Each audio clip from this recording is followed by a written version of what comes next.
with Amy. Greetings, everyone. Welcome to Be Green with Amy. I'm Amy. After adopting a whole food plant-based lifestyle, my hubby Rick and I lost over 130 pounds. Now I coach others on their plant-based journey. Just Task Voice. Let's welcome our guest. Overeating, stress eating, or binge eating? You're not alone. Dr. Glen Livingston is a leading expert who has dedicated decades to understanding these challenges. Through his extensive research and personal weight loss journey, he brings invaluable insights to help us break free from the shackles of food addiction. Please click like to help Be Green with Amy. Welcome, Dr. Glen Livingston. Greenings, Green Warrior, and welcome, Dr. Livingston. I love all those animations and the spirit of your show. And like I was telling you before, I'm a whole foods plant-based person myself. It's my program is diet agnostic, but I'm really happy. I feel most at home on the whole foods plant-based show. So I've been looking forward to this all week. Oh, well, we have all been anticipating your appearance and looking forward to seeing you as well. Green Warrior, have you ever found yourself struggling with overeating, binge eating, or stress eating, especially during awkward social situations or challenging times? Today, Dr. Livingston is going to share valuable insights and strategies to help you navigate those difficult moments and overcome the obstacles that may be hindering your journey to a healthier lifestyle. Before we delve into today's topic, I'm excited to tell you that I want you to stay tuned because I am going to be drawing for the winner for our book giveaway for Sid Notter's book, The Plan A Diet. She's been on the show many times and she'll be returning again soon, so stay tuned for that. But we'll be doing the book drawing a little bit later on in the broadcast. So, Dr. Livingston, can you tell us a little bit about how you became an expert in binge eating and overeating and stress eating? Well, first of all, you can call me Glenn. Okay. And secondly, I lost a war with a bagel in 1982, and I didn't wake up for about 20 years. I was almost 300 pounds. My triglycerides were over 1,000. I had eczema and rosacea and psoriasis and all sorts of problems. And I wasn't plant-based at the time either. And I spent a lifetime trying to love myself thin. I come from a family of 17 psychotherapists where if something breaks in the house, everybody asks it how it feels and nobody knows how to fix it. And so I figured that this must be a problem of the heart. I must have a hole in my heart. And if I could fill up that hole in my heart, I wouldn't have to fill the hole in my stomach. And I went to psychologists and psychiatrists, and I did psychotherapy, and I confessed and I screamed and I, cried out my soul. And I went to Overeaters Anonymous, and I went to take some medication for a while. I went to dietitians and nutritionists, and I don't regret the journey. Every single piece of that journey made me a more compassionate, spiritual, whole person. But what would happen is that I would get a little thinner and a lot fatter, a little thinner and a lot fatter, a little thinner and a lot fatter. It would work for a little while, but it never really seemed to solve the problem. And over the course of those 20 years, I had been married, and my ex-wife was a focus group moderator who traveled for business all the time. And so I had a lot of time in my hands, and I had a second career. So I was a child and family psychologist by training. I did not set out to work with overeating people. I knew I had a problem myself, and I didn't think it was ethical to do that. So I was a child and family psychologist. I worked with couples and kids. And I also started consulting for industry. Unfortunately, I was on the wrong side of the war. I was helping big food to sell sugar and starch and oil and, exciter toxins to, unfortunately, kids and adults alike.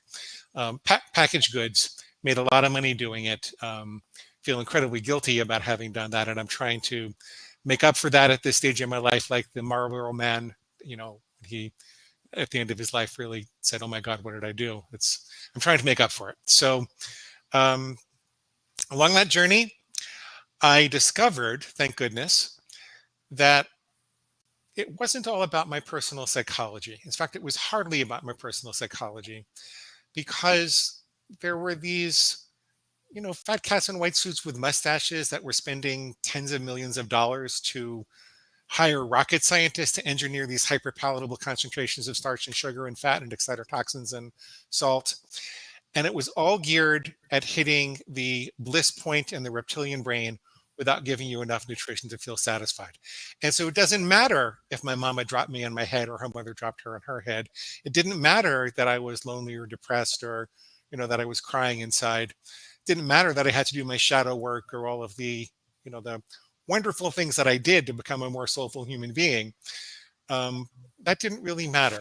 What mattered was there was this external force targeting a very primitive part of my brain, which actually doesn't even know love. I think you have a question coming in later about that. We'll talk more about it. But if this is the reptilian brain, when it looks at something in the environment, it says, do I eat it?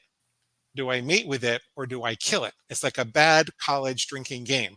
Eat, mate, or kill. It's the mammalian brain that sits on top of that that says, before you eat, mate, or kill that thing, what impact does that have on the people that you love, on your tribe and your family? And then it's the neocortex on top of that that says, before you eat, mate, or kill that thing, what impact will that have on your long-term goals like weight loss and health and nutrition? And so I'm spending all these years trying to love myself thin, but the thing that's responsible for the feast and famine drive, for, just hand over the chocolate and nobody gets hurt, that thing doesn't know love. And so I said, that's interesting.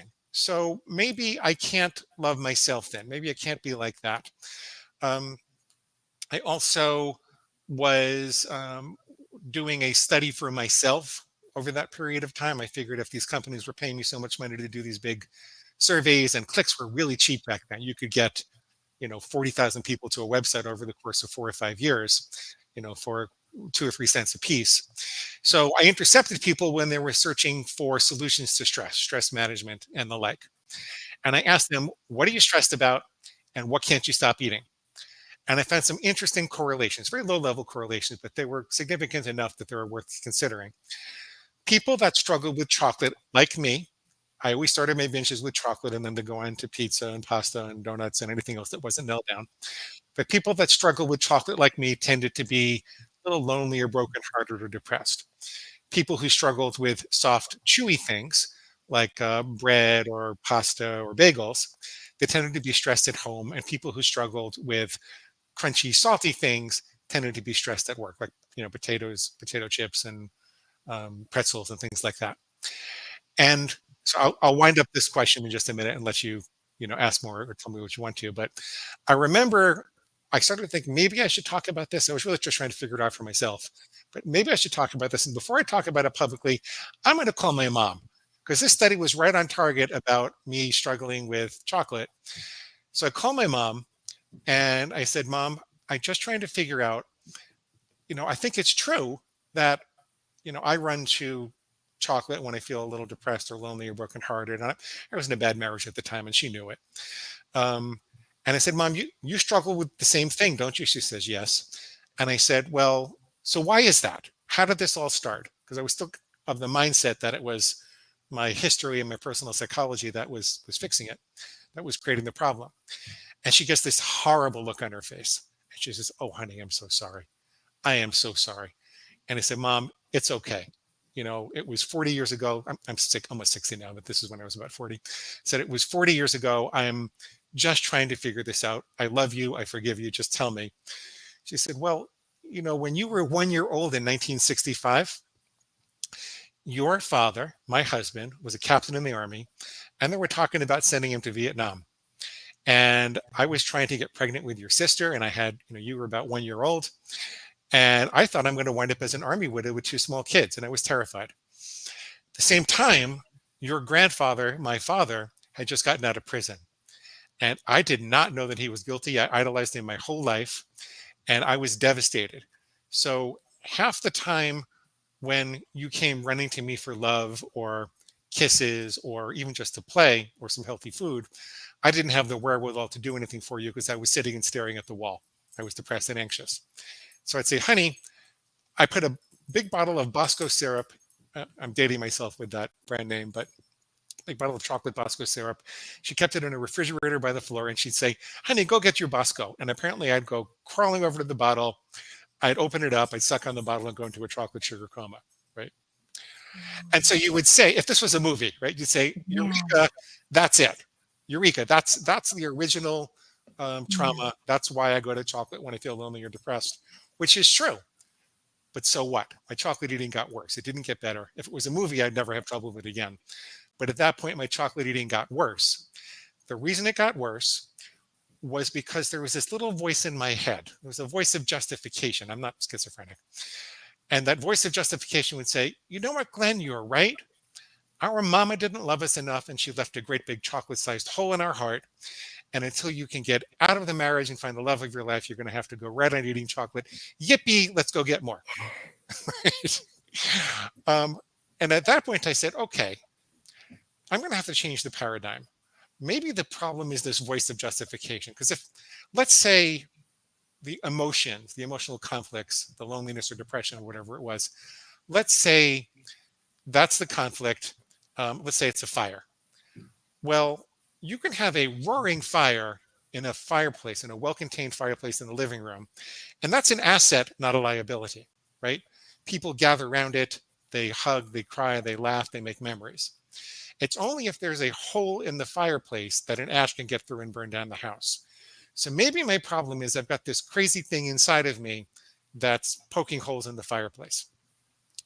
So at that point I said, okay, so maybe this isn't a love yourself thin approach. Maybe this is more like a be the alpha wolf of your own mind. And I was kind of joked that I'm a lover, not a fighter, so this wasn't natural for me.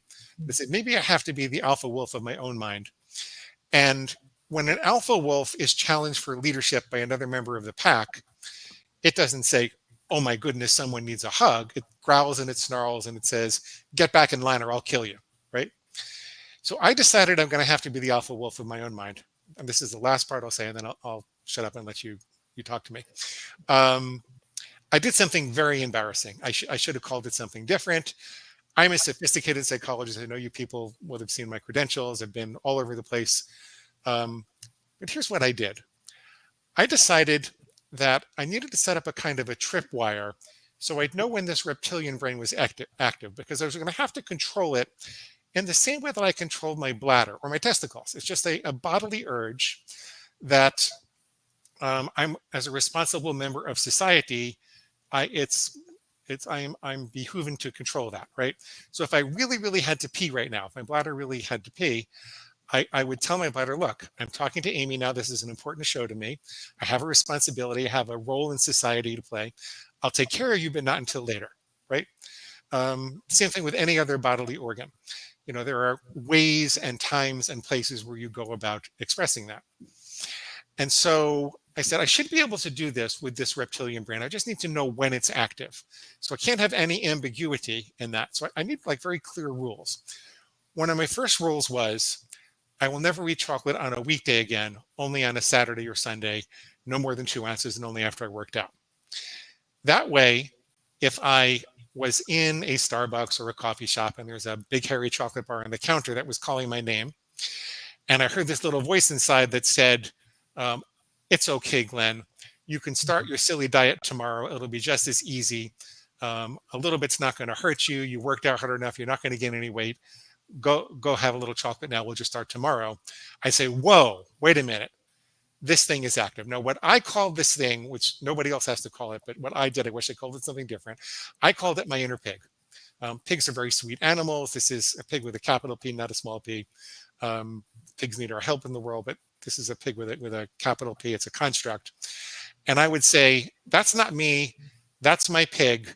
Chocolate on a Wednesday is pig slop. I don't eat pig slop. I don't let farm animals tell me what to do.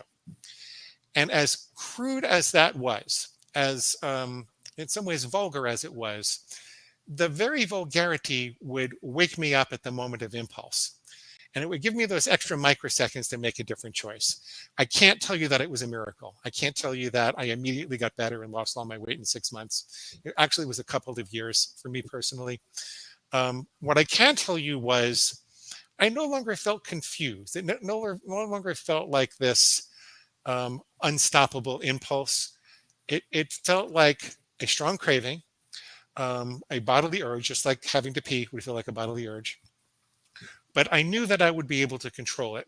And it's just a question of, did I want to, and arranging the rules so that I wanted to, you know, I really wanted to live within them. Over the course of a couple of years, I kept a journal. And when I would have these cravings, I was getting better and better at controlling them because I could have this space between stimulus and response to do it.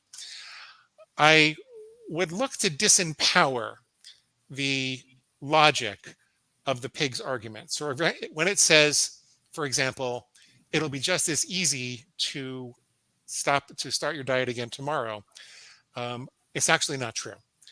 The principle of neuroplasticity says what fires together wires together. So if I have a craving for chocolate and I'll say I'll just start tomorrow, and then I have the chocolate, I will have reinforced both the craving and the thought. So I'll be more likely to say start tomorrow, and I'll have a stronger craving for chocolate tomorrow. Therefore, you can only ever use the present moment to be healthy. And if you're in a hole, you better stop digging.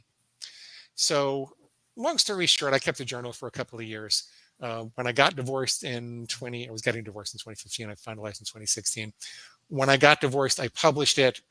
I had no idea how far and wide it was going to be distributed. Wound up with over 1 million readers. I wound up with a gig on Psychology Today with another 1 million readers. And, I've since worked with over 2,000 paying clients. And people don't really recognize me by name, but they will point at me in a bookstore and go, "You're the pig guy, aren't you? The pig guy." So that's the briefest version of my story I could tell. I found this in the house and I said, it's a little piggy bank. And I said, I have to put this in homage to you so everybody can know if they didn't already know. It works just as well to call it your food monster.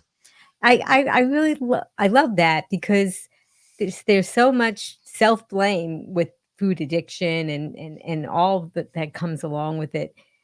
And it's just it's so easy to blame ourselves because we're the ones that are making the decision, right? So when you can put an identity with yourself and say, I'm not that person that does those things, it's the pig or whatever you want to call it, that's the one that's doing it. And so now you can set up those rules, you can set up the identity for who you are and that you don't live that way. And if something comes along that tempts you to be that way, that's not you, that's not your identity. But if it does start to interfere, then you can yell at it or whatever, however you want to handle it, and you can disempower it. And disempower it. So yeah. I love that. That's wonderful. Well, we've already got so much wisdom, information, so many pearls. So I'm really excited about this. But what we like to do on Be Green with Amy is we like to play a game of true or false. So let's start with that. It's time for True or False on Be Green with Amy Live. Answer true or false to Amy's questions in the comments below, and Amy will ask our guest for the expert answer. Okay, Green Warrior, true or false? The food industry targets our brain with hyper-palatable foods. What do you think? And while they're typing in their answer, Glenn, tell us about it. Do you want me to say the answer? Go right ahead. It's not school, so you can say the answer right away. It's definitely true. They're targeting that particular part of your brain, which is capable of pushing aside your rational thoughts. See, the reptilian brain is responsible for emergency responses, and we're designed so that if we suddenly realize that a hungry tiger is chasing us, that we're going to stop contemplating our navel or, planning out the garage or figuring out what the, next week's goals are going to be. And we immediately attend to the emergency. And so they've worked really hard to figure out how they can get by that logical part of your brain. Because if you knew what was in some of the things that you're eating, if you knew what the long-term impact of what you were eating was, you probably wouldn't do it. So they have to push aside that rational part of us. They do this in a number of different ways, which are a little scary. For example, they will trigger something called the variety impulse. In nature, if you were to see a field with bright orange carrots and green lettuce and red tomatoes and blueberries, and you went and you ate the rainbow like that, you'd be acquiring a diversity of micronutrients, right? Well, the food industry knows that, and so they design the packaging in such a way to mimic that response. There'll be bright, vibrant diversity of colors on the packaging because your brain really wants to eat the rainbow. However, I know of instances where the packaging was made more vibrant and more diverse while they simultaneously took the vitamins out of the packaging. So it's actually kind of a predatory practice. They can simulate the variety impulse with taste also. In nature, when you experience a diversity of taste, even in the same species of plant or fruit, um, you're likely to be getting a diversity of micronutrients also. And so they will manufacture, in the food industry, they'll manufacture potato chips, for example, not on a unitary assembly line, but on 5 or 6 different assembly lines with very slight micro variations in flavor, so that when you're eating, you sense that slight diversion and you want to keep eating and keep eating and keep eating. Um, there are also often chemicals, especially in the packaging of some food, that interferes with your ability to know when you're full. And they use something called plausible deniability to bypass your logical sensor. So, for example, these potato chips are made with avocado oil. Now, does anybody really think potato chips are healthy or nutritious for you? Maybe the tiniest bit of nutrition, but every study ever done on heating oil says that it's carcinogenic. Every study that is ever done says you know, when you heat potato chips to a certain level, they form hydrocyclic amines, HCAs, I think, which are carcinogenic.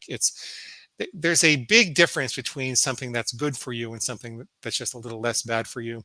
So they're playing on that button inside of us that just wants a reason. We just need a good enough reason. Oh my God, these potatoes are made with avocado oil. I'm going to go to town and have them.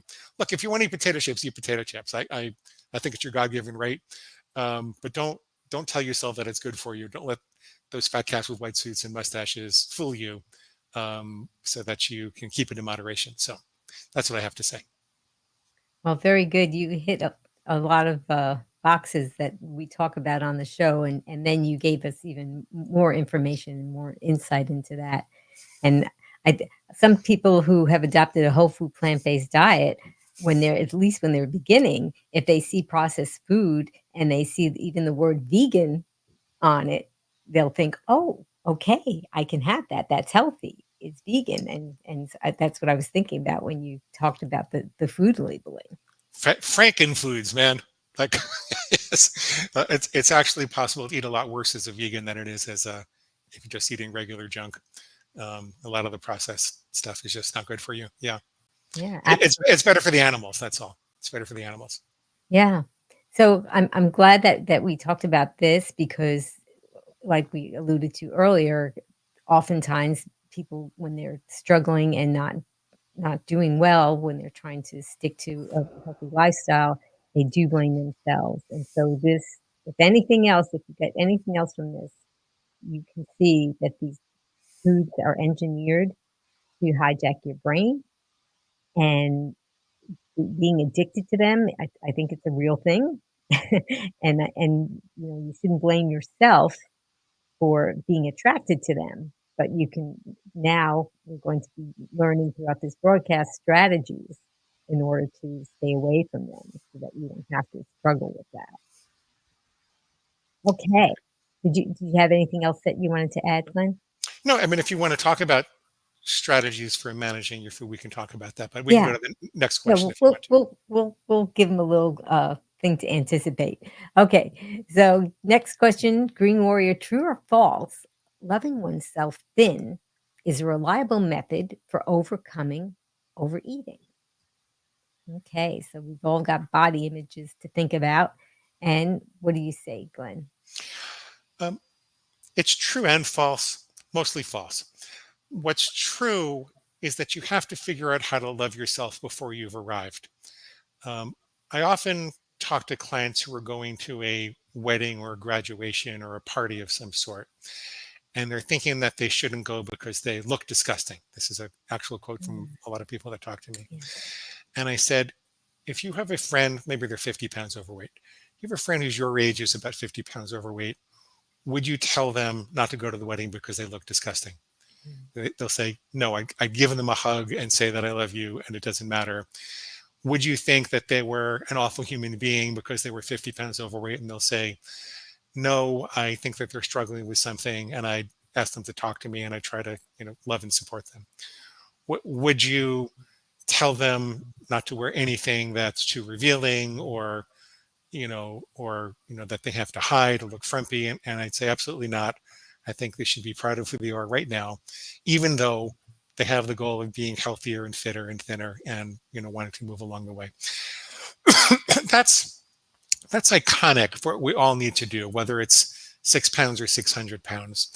You got to find a way to love yourself before you arrived, because what happens in our diet culture is that people make losing weight and being thin the whole purpose of their lives.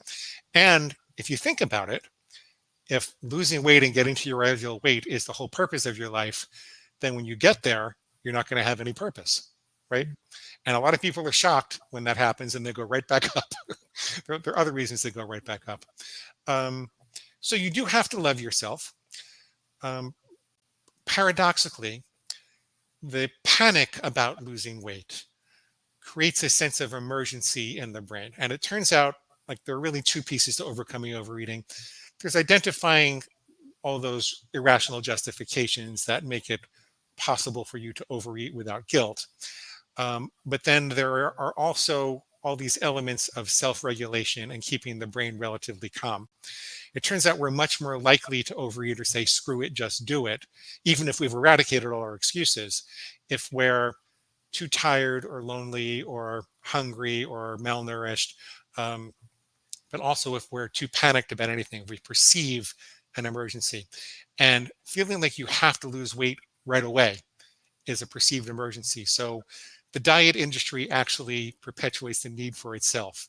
And what you want to do if you want to get on a healthy track is kind of think of weight loss as a byproduct of that healthy track. Like I tell people to flood their body with nutrition on a regular basis at a slight caloric deficit if they want to lose weight, and love yourself all along the way. If you think that loving yourself alone is enough to get you thin, you're going to have a 20-year journey like I did or longer without success, because there are a lot of other factors that have nothing to do with love. They have to do with the automaticity of these behavior loops. They have to do with the power of the food industry. They have to do with the fact that we live in a world where everybody tacitly agrees to encourage each other to slowly kill themselves with food while they laugh it off. And we live in a world where I could go downstairs and get 10,000 calories at the convenience store for $100 and walk across the street and do it at the other convenience store.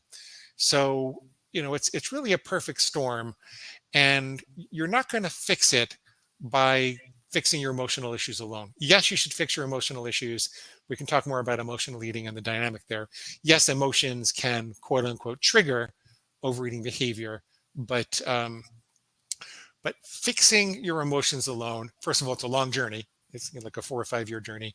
And secondly, it's really not the whole story. And it's also possible to stop overeating without fixing anything emotional. It's possible to just be very practical, behavioral, interventionist about this and, get the job done. Most people want to fix their emotions when they're done with that because, they're left with these uncomfortable feelings, and they're also left with a real intrigue and curiosity about who they are and how those feelings got there. But you don't necessarily have to fix them in order to stop overeating. Well, that's encouraging, because usually when people decide that they want to lose weight or get healthy or both, they don't really want to have to do too much work to make it happen. And the diet industry has definitely preyed upon a lot of people who have that mindset. So knowing that you can just get to work and get it done if you really want to, and then work on the rest later, that's very encouraging. Yeah, I mean, I'm like I said, I was brought up with psychologists, and I believe an unreflected life is not worth living. And so I very much encourage people to pursue psychotherapy and, spirituality and all the things that make life beautiful. But don't make the mistake of thinking that that's going to fix your eating, because it won't. But in and of itself, it won't. My personal opinion after all these years. Sure. Okay, true or false? There is a part of our brain which controls responses to food stimuli, such as whether to eat, mate, or kill. I know enough neurology to be dangerous. I had a course or two in graduate school. And so a real neurologist would take me to task on all of this. But I found that it's very effective to kind of boil it down to the basics and understand that there's the brainstem, and then there's the neocortex. And the brainstem is looking for those emergency responses, emergency survival responses, and the neocortex is looking for long-term planning, like we talked about before. Yeah, absolutely. There's a lot to it. And I think that I don't know if Green Warriors, if you want to type in the chat how you feel about this question and the answer. And I think sometimes there are people that may be faced with food that is tempting them, and they just know that they just want to eat it, and there's nothing that they can do, they feel that they can do to stop themselves, and don't get in their way. Well, that's a legitimate and authentic perception.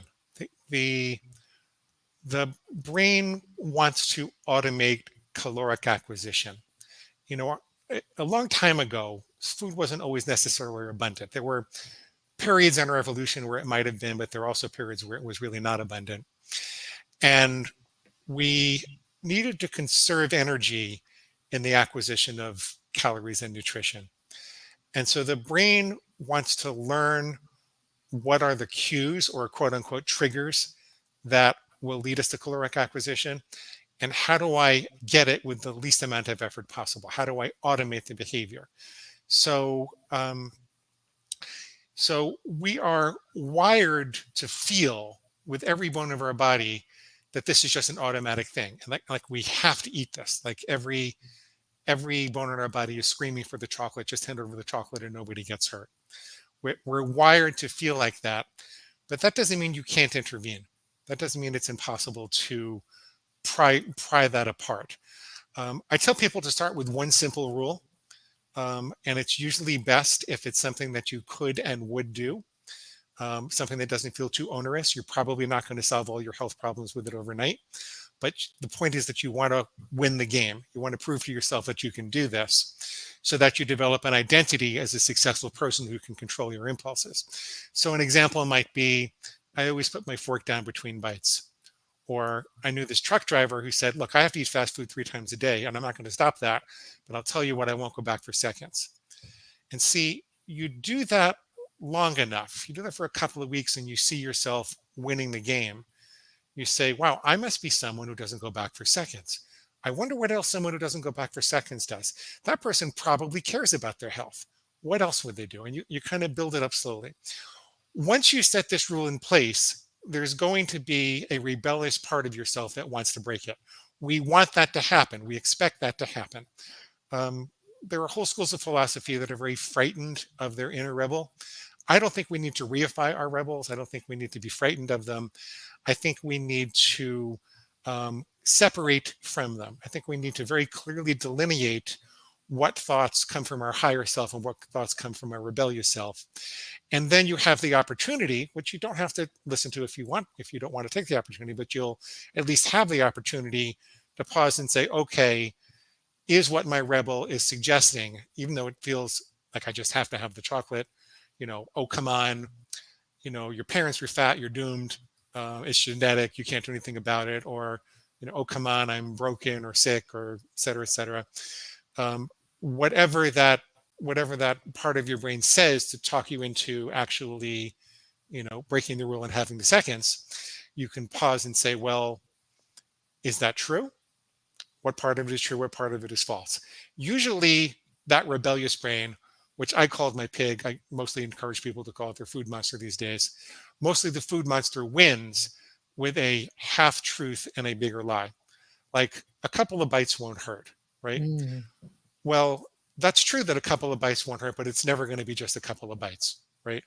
And that's why one bite can be a tragedy. One bite off of your rule can be a tragedy, because usually it winds up with For me, a couple of bites of chocolate would wind up with some more chocolate and then some pizza to kind of calm down, and then a couple of lattes and a box of donuts, and emptying the rest of the delicatessen into my jaw.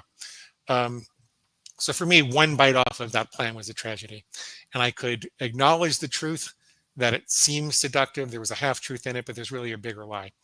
Um, I can go into other examples if you want, but if you make this rule, this one simple rule, then when you hear your inner food monster suggesting that you should break it, you can take a deep breath. If you breathe in for longer than you breathe out, like breathe in for a count of 7 and out for a count of 11, which I'm not doing now because it takes a bunch of time, you will actually signal your brain to go into rest and digest mode. You'll kind of recover your rational brain if you do that a couple of times, take those kind of breaths. And then you can say, okay, Mr. Food Monster, why should I break my rules and overeat now? Why should I go back for seconds now? And then you write it all down. Writing is an upper brain activity, whereas overeating is a lower brain activity. So even just the act of writing, even if you can't figure out what's wrong with what the food monster is saying, even just the act of writing it down helps you to resist. And then you disempower it, you take a few more breaths, and then you ask yourself, what do I authentically need? Sometimes you might have skipped lunch and you could authentically be hungry. I couldn't really give up chocolate until I started having a kale banana smoothie every afternoon. Sometimes you really might need some human contact. We're social animals and we're meant to have a tribe. If we feel too isolated from a tribe, it would have been dangerous a long time ago. So there's a sense of panic and emergency, and oh my God, we need resources. So sometimes it's just some contact. Sometimes you need some actual dopamine. Sometimes you can, look at a bunch of, like for me, I've got a bunch of old hiking pictures, old pictures of my dogs, old pictures of my niece and my nephew, pictures of my mom that make me smile. Sometimes you could take a break and watch a comedy. I've got, like Blazing Saddles or The Man with Two Brains or some other of my favorite movies I like to watch if I really need a break. And sometimes you just need a break. Like people will take an hour to take 20 minutes and drive to the 7-Eleven and figure out exactly what junk that they want, sit in the back of the parking lot and eat it and drive back. But they won't just take an hour for themselves. Sometimes you just need that hour, man. Sometimes that's all you need. So the desire for dopamine is authentic. The desire to feel good is authentic. Your food monster will tend to present things to you as if it is binge or starve, right? Either you can have, a dozen chocolate bars, or you have to white knuckle it. But what about like actually taking care of yourself? What about self-regulating and doing some of these? Sometimes you need water, sometimes you need a nap. So what about that? So what's the original question? So yes, there's a part of our brain that controls responses to stimuli, such as whether to eat, mate, or kill. But you can take control of that part of your brain if you want to, and you're willing to do a little bit of work in planning and take care of yourself. Get a tribe, drink some water, get some sleep, make some healthy nutritional choices, which I know is what you're all about, Amy. And we can take control. We don't have to succumb to that. Well, I love all the things that you're saying, and it is just so true that we can control things if we would like to.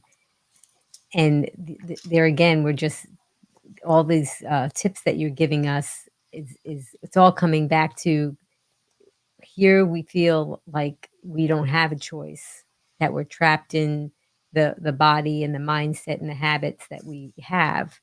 But you're showing us that we do have a choice. You're turning the light on so we can see that we do have a choice. We just have to have the correct strategies. And you're going to continue throughout this broadcast to give us wonderful pearls of wisdom and strategies. And I'm just so happy about that. Okay, true or false? The neocortex area of our brain considers things like the long-term impact of actions on health, fitness, and personal goals. All true. That's what we were just talking about. All true. Right. Okay. So true or false, food manufacturers invest more in marketing than in the nutrient density of the food they produce.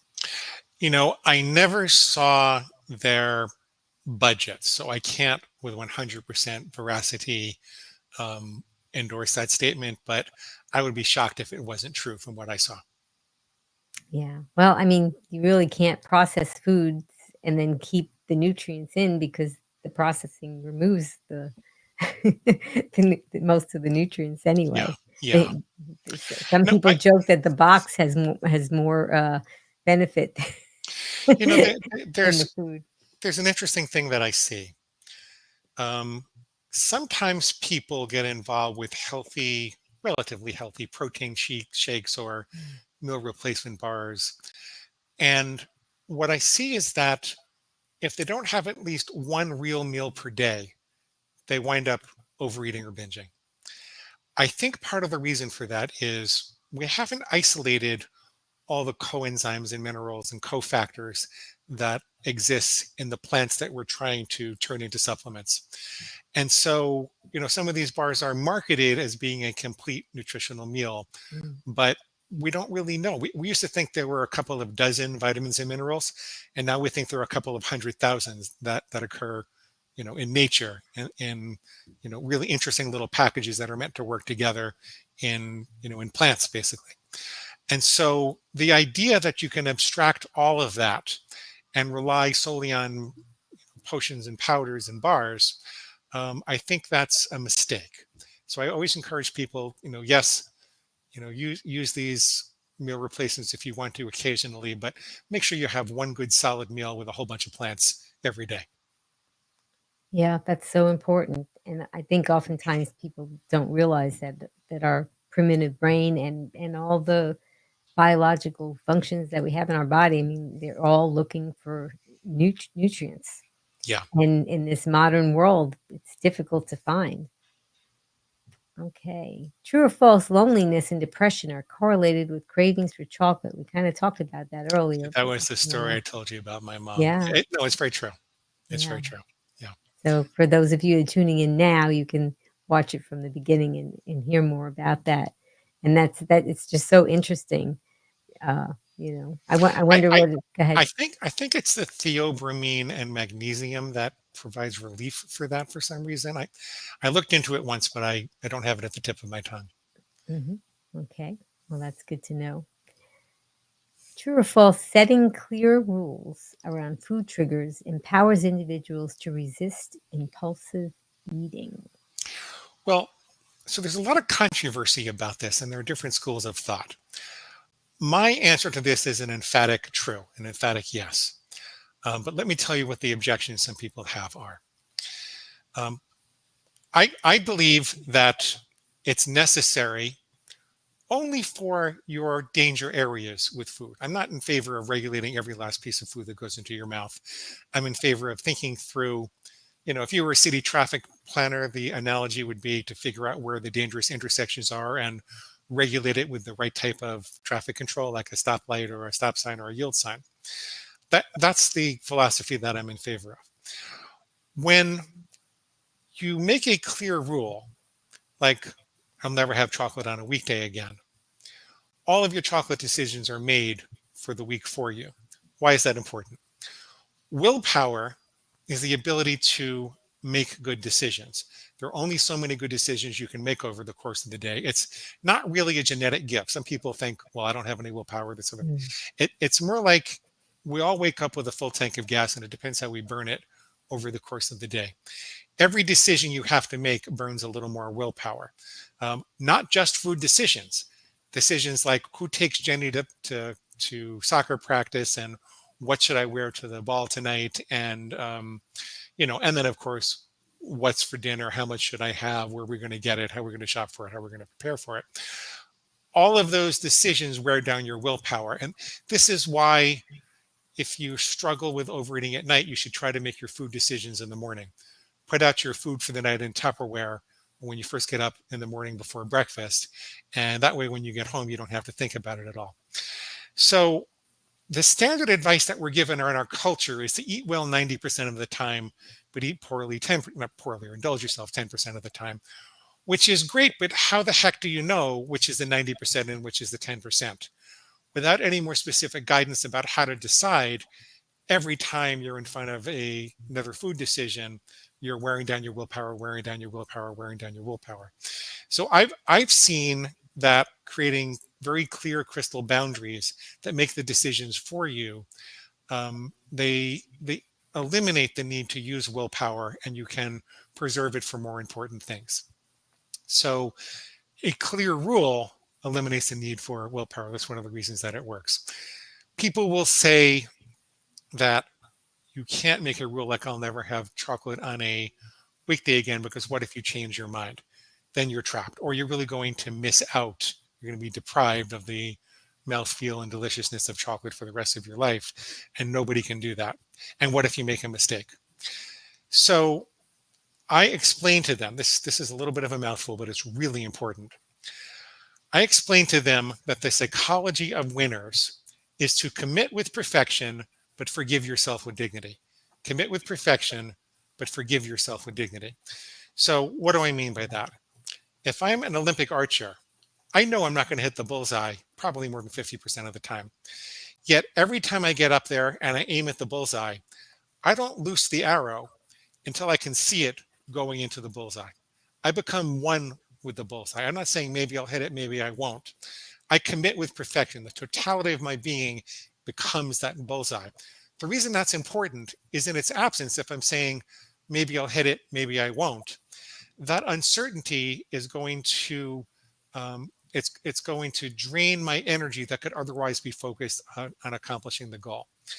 Now, having a really clear bullseye as opposed to a fuzzy target, my grandfather used to say, was Yogi Berraism, if you don't know what you're aiming at, you'll probably hit something else. If you don't have a clear target, not only will you probably hit something else, but you won't know by how much you missed and in what direction. So you won't know what adjustments to make. So we are natural learning machines. And the reason that people struggle so much with food is that they generally aim at this fuzzy target. But if you have a very specific target, every time you make a mistake, you can make the appropriate adjustments and learn everything you can from it. So it's really, really important to be able to commit with perfection to a very clear target. However, if you miss the target, at that time, it's important to be able to forgive yourself with dignity so you can analyze what went wrong and make the most out of it. So, let's say that I accidentally touch a hot stove. I need that pain. I need that pain for a moment. Otherwise, I'm not going to know where the hot stove is. I'm not going to know that I need to do something about it. But I don't want to say, oh my God, I am a pathetic hot stove toucher. I might as well just put my whole hand down on the stove, right? I'm not supposed to use perfectionism against me after I've made a mistake. I'm supposed to use perfectionism for me when I'm committing to the target. Our food monster will have you do just the opposite. It will say, when you're aiming at the target, oh, progress, not perfection. Just do the best that you can. But the problem when you're aiming at a target using progress, not perfection, is what it really means is I'm going to try for a little while until I don't feel like it anymore. So you want to aim with perfection, but afterwards, you can't let the food monster use perfectionism against you and say, well, if you're not perfect, then you're nothing, so you might as well binge all day.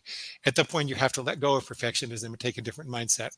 And the pain wakes you up. So you want a little bit of guilt or shame, not a lot. You don't want to get overly involved, because perseverating on that guilt and shame after a mistake will just make you feel too weak to resist the next binge. So you really do have to let go of the shame. And you do that by turning guilt into responsibility, by analyzing what went wrong, making adjustments, and then saying, okay, I've done whatever a human being can be expected to do. Let me let go and aim again. Did I answer the original question? Setting clear rules around food triggers empowers individuals to resist. Yeah, so my answer is yes. My answer is yes, it does. In terms of deprivation, if I never have chocolate on a weekday again, I will feel deprived of chocolate. If I go out to a party and people are eating chocolate, I will feel like I'm missing out. However, if I do have chocolate, if I continue to have chocolate, I will be deprived of being a thin, fit man who can be a leader in the world. I'll be deprived of being free from worry about cardiovascular disease and diabetes and kidney disease. I'll be deprived of feeling confident with peace and presence and mindfulness to have a passionate relationship with a woman I love. I'll be deprived of so much. And so, yes, there's the fear of missing out, but there's also the joy of missing out. Look at all these things that I get. And if I do have chocolate, see, right now I've actually evolved to the point where I don't have chocolate at all. And if I were to have chocolate, you know what would happen to me immediately? I would be obsessed with it. I would be Mm. thinking, how much more can I get away with? How do I hide the evidence? When am I going to stop? How am I going to make up for it tomorrow? How am I going to recover my equilibrium and become confident again? So I would no longer have this presence of mind and kind of peaceful energy that I get a little frenetic on some of these calls because there's so much to talk about. But basically, people tell me I have a peaceful, calming energy. I wouldn't have that if I was eating chocolate. My food obsession would return, and so the food monster would be depriving me of my peace and presence if I were to have chocolate. So there's the fear of missing out, but there's also the joy of missing out, and that helps you to overcome the reluctance to set these rules so that you know when the triggers are active. Yeah.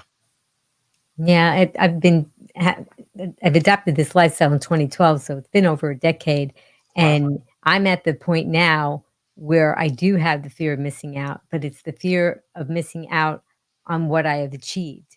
Yeah. And and the temptations aren't there like they used to be in the beginning, but every once in a while they present themselves because we go out into society and we're in different places, and of course we're bombarded with commercials and different scents coming out of restaurants and everywhere we go. And but if even the thought comes in my mind, I just have that fear of, wow, I've come so far. I'm over a decade older than I was, and I'm in better shape I than I could tell was. from your I'm pictures. Oh my God, I could tell. I'm supposed to be declining with Yeah. age, but I'm not. I mean, And I'm your sure I husband too, right? yes, yes. Yeah. Yeah. Yeah. So for me, that's what keeps me, but that's something that happens later on. So what you're talking about is really very helpful, especially for people that are starting out and they keep starting out and then they stop and then they go back. And then there's also a saying that a lot of people in the plant-based world like to say, and it's nothing tastes as good as healthy feels. Absolutely. And Mm. the things that feel like treats to you now won't feel like treats to you later on.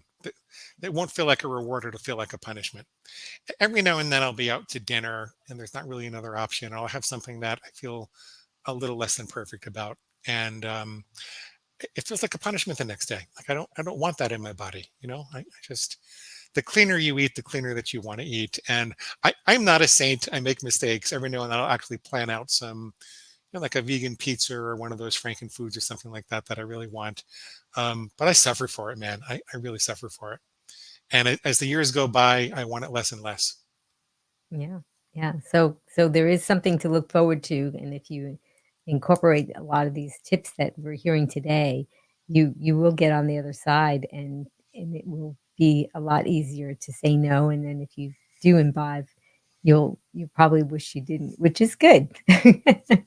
Because we don't feel our vital organs and the pain that they're going through while these deleterious foods are pulsing through our bodies. So it's good that sometimes we feel it in that way. Okay, true or false, overeating is solely caused by emotions and not the other way around. Okay. So true and false. Really false for the question, the way it's phrased. Um, there is a relationship between emotional distress and overeating.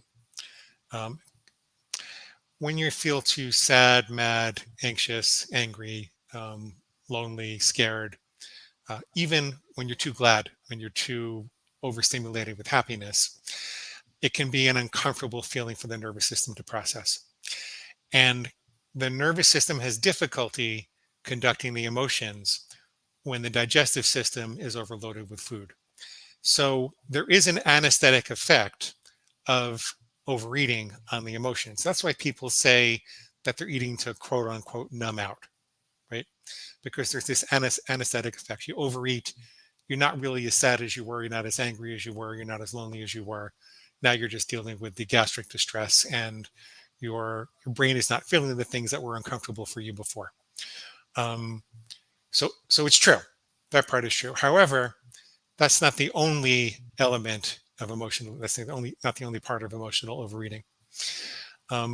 First of all, it's also true that the things that people are overeating are usually very concentrated forms of calories and salt and chemicals and excitotoxins that produce an unnaturally pleasurable sensation.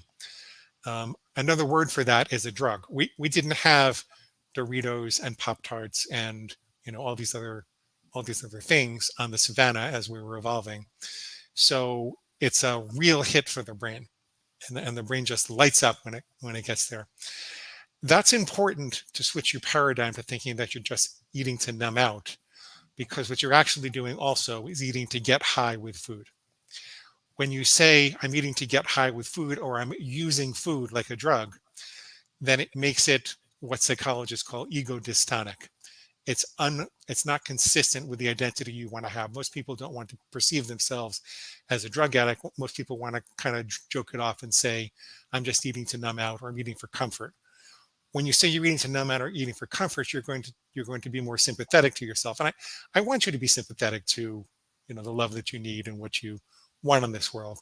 But I don't want you to use that as a justification to overeat. Okay. So you're also eating to get high with food. Then there's the elements of justification. So it's not just like, here's the emotion, boom, here's the overeating. There's the emotion. Then there's a justification.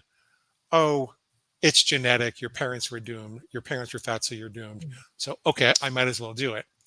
There's this thing that justifies breaking the rules. And there has to be that thing that justifies breaking the rules, because when we make a commitment and we see ourselves about to break that commitment or act in a way that's inconsistent with it, we experience what Leon Festinger called cognitive dissonance. It's an uncomfortable psychological sense of distress that we're not being the person that we said we were going to be. And so the justification tries to remove that distress. So you have the opportunity to remove that. You could say, for example, well, genetics only accounts for about half the variance, a little less than half the variance in obesity. Diet and lifestyle factors are more important. And even if I have a much harder mountain to climb, both of my parents are obese, by the way, even if I had a much higher mountain to climb, does that mean I should get as fat as possible? Does that mean I should just give up and roll all the way downhill? No, you play the deck of cards that you were dealt. If it's a bad deck of cards, you play that bad deck of cards to the best of your ability. So you can disempower the emotional overeating by disempowering the justification.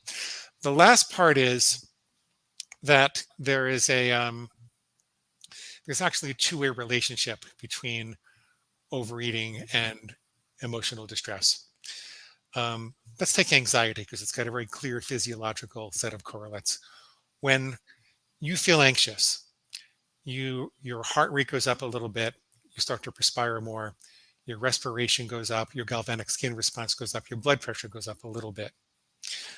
Well, would it surprise you to know that there are studies where they take animals and they monitor their blood pressure or their galvanic skin response or any of those elements of anxiety? And we can't ask the animal, are you anxious? But we can observe those experiences. And we give them a sugar reward. For example, baboons were given a sugar reward every time that they exhibited high blood pressure. Well, when you give them the reward, the blood pressure goes down a little bit. But if you take that group of baboons and you measure their blood pressure at a time when you're not feeding them anything, that group of baboons will have a higher blood pressure than the ones who weren't rewarded for having high blood pressure. So what this tells us is that the body actually wants to replicate the conditions under which it acquired, very rich sources of calories.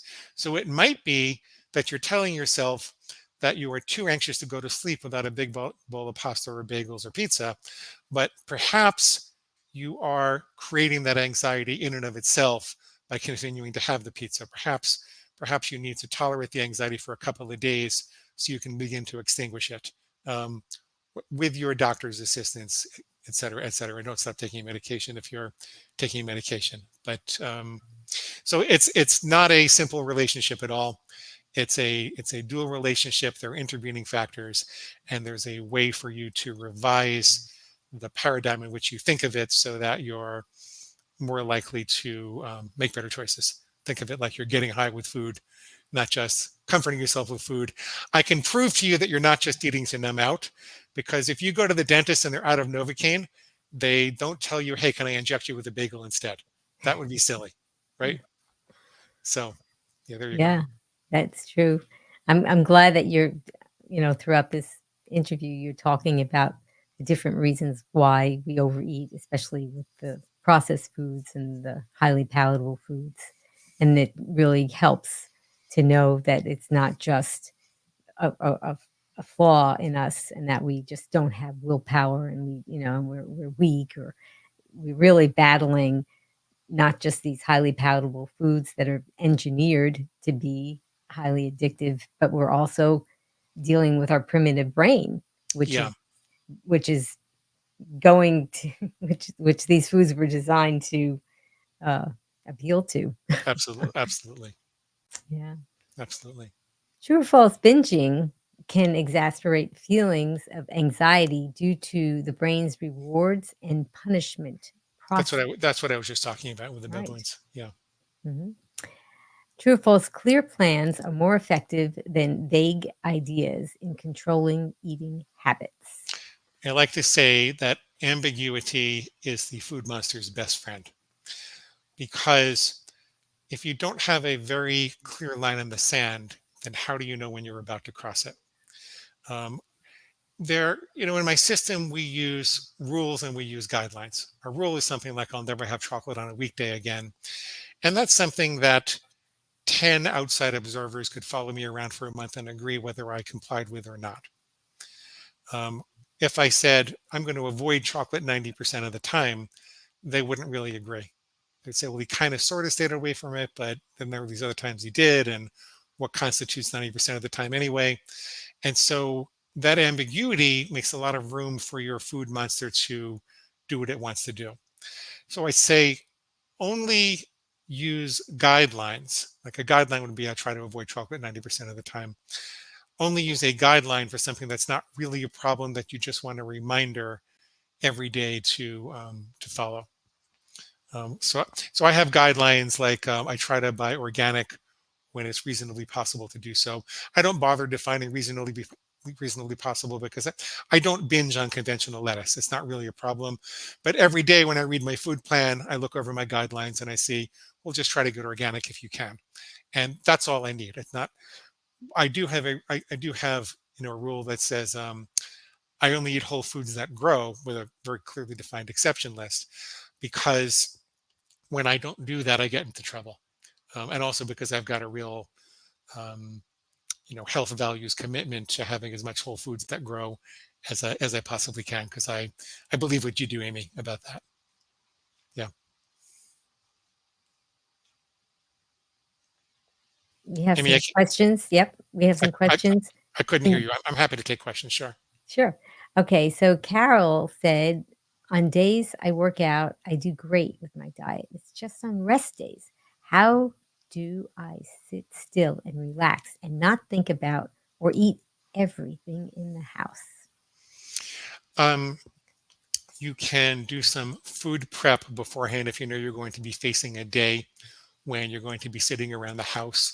You can plan that out on a day when you're feeling stronger, and maybe a day that you're working out, and get the food all ready for you. Write down exactly what you're going to have. Um, some people will say, this is exactly what I'm going to eat on Tuesday, and they'll stick to it. Other people will say, I will never go to bed without having planned out the food for the next day, or written out a hypothetical food plan for the next day.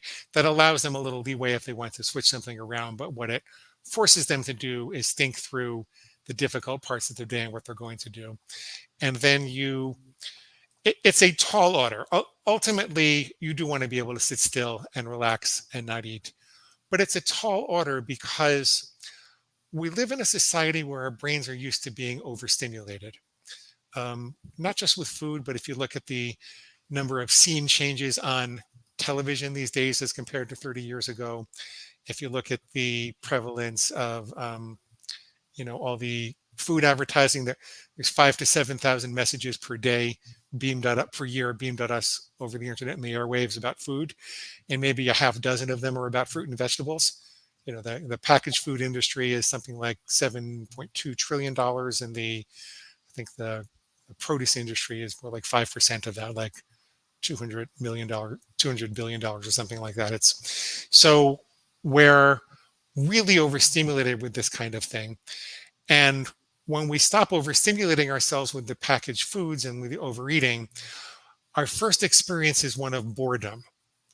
And I tell people the only way out is through. You can expect to go through a period of boredom when you get yourself off of processed foods.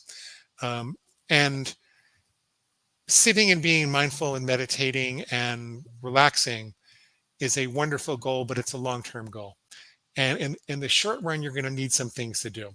You're going to need to take up a hobby. You're going to need to, figure out some people you can hang out with. You're going to need to do more reading. You're going to need to have projects around the house you can take care of. Don't look at it like a flaw in your character that you have trouble sitting still. It really does take a good 6 months of removing the overstimulation before your brain. How do I explain this? There's a concept of upregulation and downregulation. When I was in graduate school, I had a place in Astoria, Queens, which I know you have simpatico with, Amy. I lived in Astoria, Queens, not far from the subway. The subway was actually elevated at Astoria. I think it was the N line. Is that what it was, Amy? The N line? Well, first it was the R and then it went to N. Okay. But it was the same thing. I was there when it was the N. You there was the N, okay. Amy and I were chatting before that we lived in the same place. And when I first lived there, I couldn't sleep because the subway was so loud. 2 weeks later, I didn't hear it. What happened? My brain first alerted on this supersized stimulus, the noise of the subway. That's not a natural noise in nature. It was like, WTF, what's going on, right? I hope I can say that on your podcast. I'm sorry.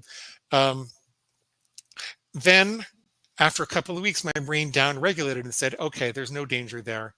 It's not really a problem. You don't have to respond with that level of sensitivity to the stimulus of the subway. Well, the same thing happens with food. If you're having pizza and pasta and potato chips and chocolate bars and all this packaged food every day, your brain is highly overstimulated. It's like you're running a food subway by your brain, and it down-regulates its response. As a consequence, when you're looking to have fruit or vegetables or a plant-based meal, it doesn't experience the normal level of pleasure it's supposed to experience if you were just in nature and you never were exposed to that food subway. But if you allow yourself a couple of months and you work your way through the boredom, your brain and your taste buds will upregulate, and you will start to find not just food, not just everyday natural foods like fruits and vegetables more exciting and more pleasurable. You'll start to find life as a whole more pleasurable. You want to have this sense of, agita and existential angst all the time. But the only way out is through. You kind of have to go through it while your brain adjusts. So be kind to yourself, find other things to stimulate you. Give yourself a couple of months to get used to it. Oh, that was very good. Okay, let's see. Oh, Joyce B said, I'm whole food plant-based, SOS free, which means no added sugar, oil, or salt. I often eat till it hurts, including snacks. What do you suggest I do to combat this? I have lots of hobbies, by the way. Good.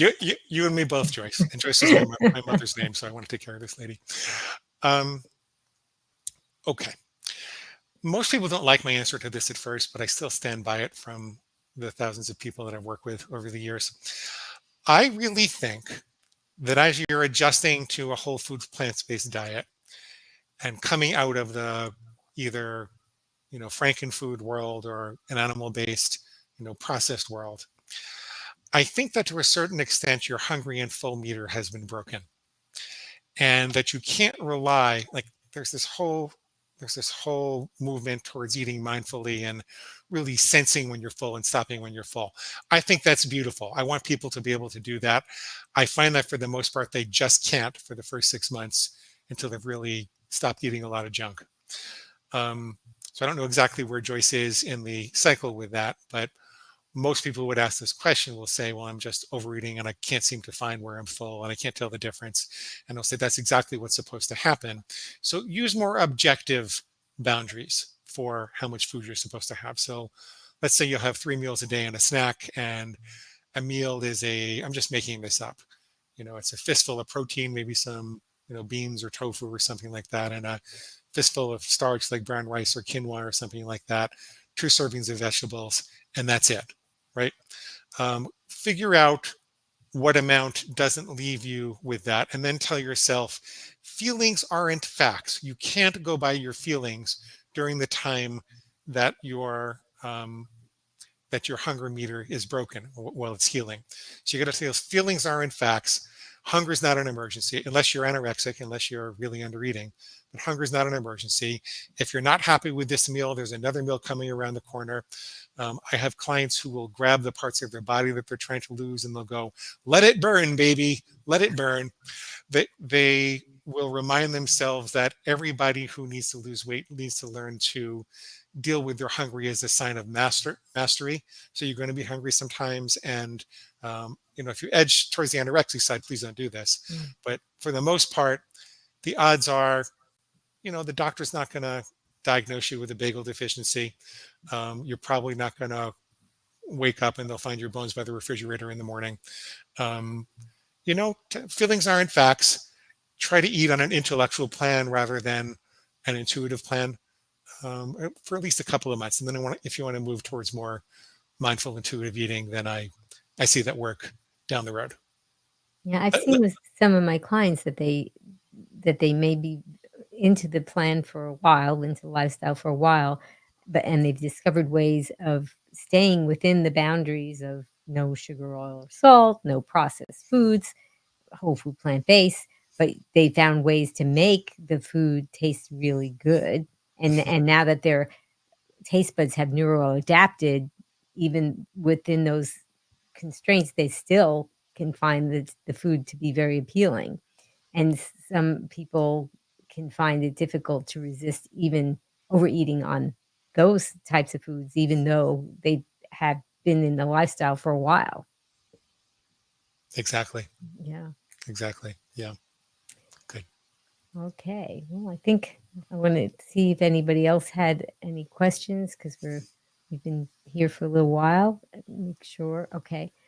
Let's just see. I'm going to look at some things that okay. Just making sure we didn't have anything else. Oh, well, Gina wanted to say Dr. Livingston is the most interesting speaker I've heard in a long time. Thank you for this presentation, Amy.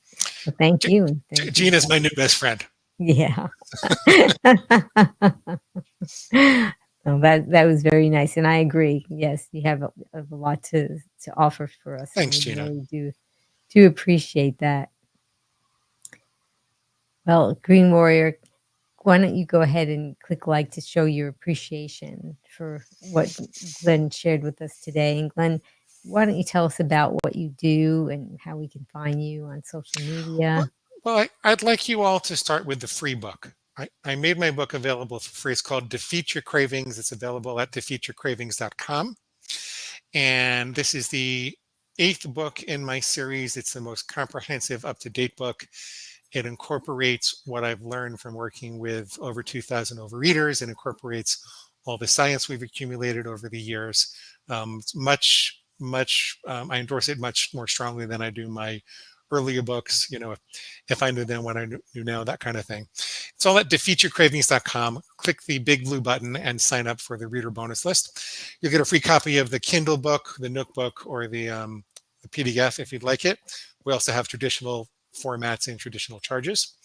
And you'll get a couple of other things. Most importantly, you will hear a full set of full-length coaching sessions because I know that this is a kind of information-rich, abstract, and in some ways weird philosophy. Like you must be saying to yourself, Why does Amy have a doctor on here who has a pig in him? That's a little crazy.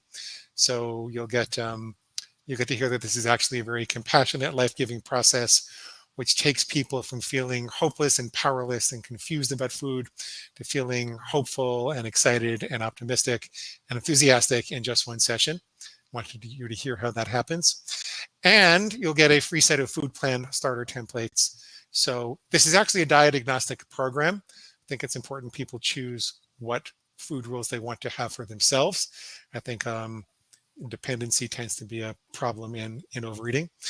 And so we really respect people's autonomy. I imagine people listening to this are going to want to look at the whole foods-based plan, but we have them for people that are doing ketogenic or point counting or calorie counting, et cetera, et cetera. And I am not a medical doctor. I'm not a licensed dietitian. I'm just a guy who's worked with a lot of overeaters over the years. And so I don't have the right to tell you what to eat, but I can tell you how to stick to it. So go to defeatyourcravings.com and go to town. Thanks.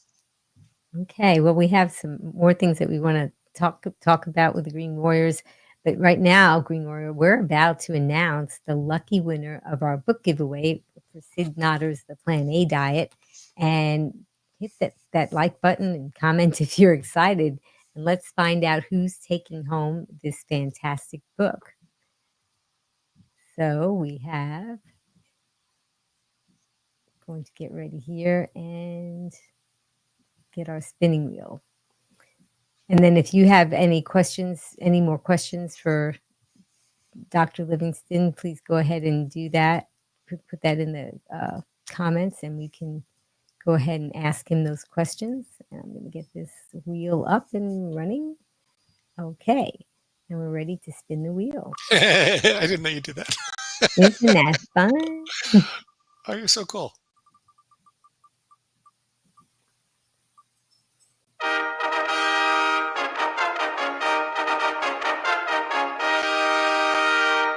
Well, congratulations, Mary A. Sid's going to send you your copy of her book, The Plan A Diet. I'm so excited. I love when people win.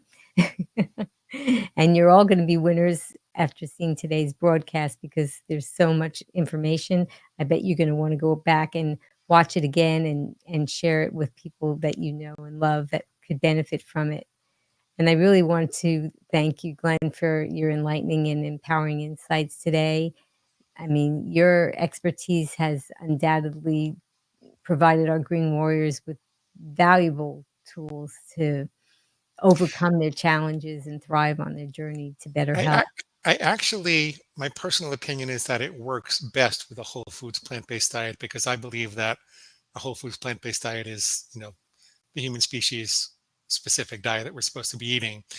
And it's more difficult to control your cravings if you're not getting the nutrition that you need. So I was particularly happy to be on Be Green with Amy because I knew that I'd be reaching people who would be maximally poised to be able to help. Yes. And I love this lifestyle because I can eat all I want until I'm comfortably full and not worry about all the deleterious ingredients and things that are in the other foods that are not in the lifestyle. There you go. So Green Warriors, please click like to show your appreciation. And Glen, what's your final take-home message for our Green Warriors? It's not as complicated as it's made out to be. There's a little bit of thinking work you need to do. Start with one simple rule. Expect there to be a rebellious part of yourself that wants you to break it. Get really intrigued about that part of yourself. Write down what it says. Try to figure out what's wrong with what it says. And breathe. When your food monster starts talking, breathe. In for 7, out for 11, and then write. You'll find control that you haven't had before.